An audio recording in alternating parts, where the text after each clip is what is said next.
Video 17-4, collision theory, activated complex, and energy diagrams. So, collision theory. Okay, what has to happen for a reaction to actually take place? Okay, in order for reactions to occur, the particles, the reactant particles, have to collide. Okay, and the collisions also have to result in an interaction. Okay, now, this involves not just energies, but also the correct orientations. Okay, certain molecules have reaction sites on them. If the reaction sites do not collide, when the two reactants collide, then no matter how much energy you have, the reaction won't take place. Okay, now, how often you can get these correct interactions with the correct orientations and the energies to occur is going to determine how fast the reaction goes. Okay, now, remember these two things. Okay? Energy is needed, absorbed, to break a bond. So this is an endothermic process. Okay? Energy is required. And when you form new bonds, energy is released. Okay? So this is an exothermic process.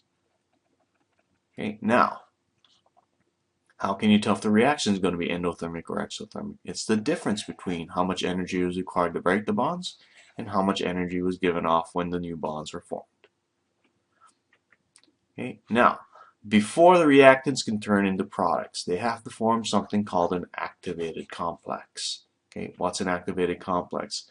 It's a transitional structure. It's not something that actually exists or that is stable. Okay? It's neither reactant nor a product. So it results from an effective interaction that persists while old bonds are forming, or old bonds are being broken and new bonds are being formed. Okay? So both these things are taking place at the same time when you have an activated complex. Okay? Activated complexes can only be formed if the collision has a certain minimum energy. Okay?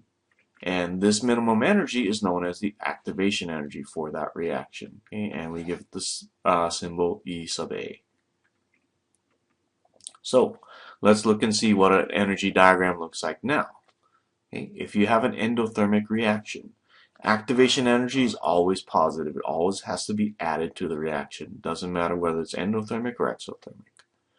Okay? And remember, since it's endothermic, you know that delta H, the heat of reaction, or the enthalpy change, has to be positive. Okay?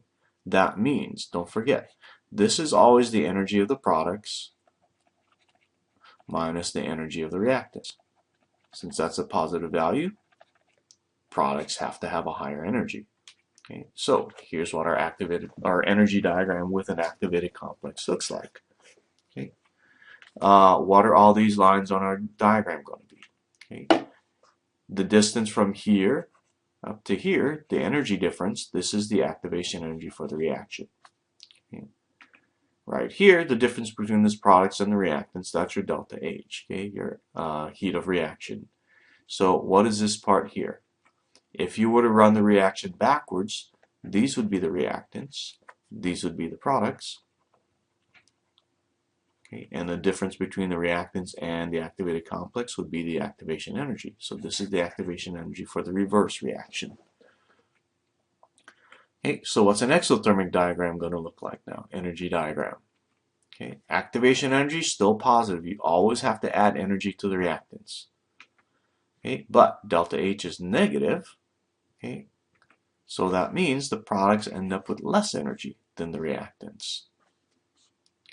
Okay, here's your activation energy for the forward process, the difference between where the reactants are and the energy of the activated complex.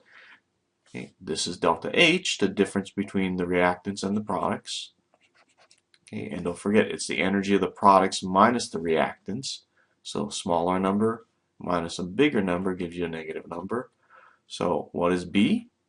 That's the activation energy for the reverse if you were to run it backwards. Okay, so here's your review question.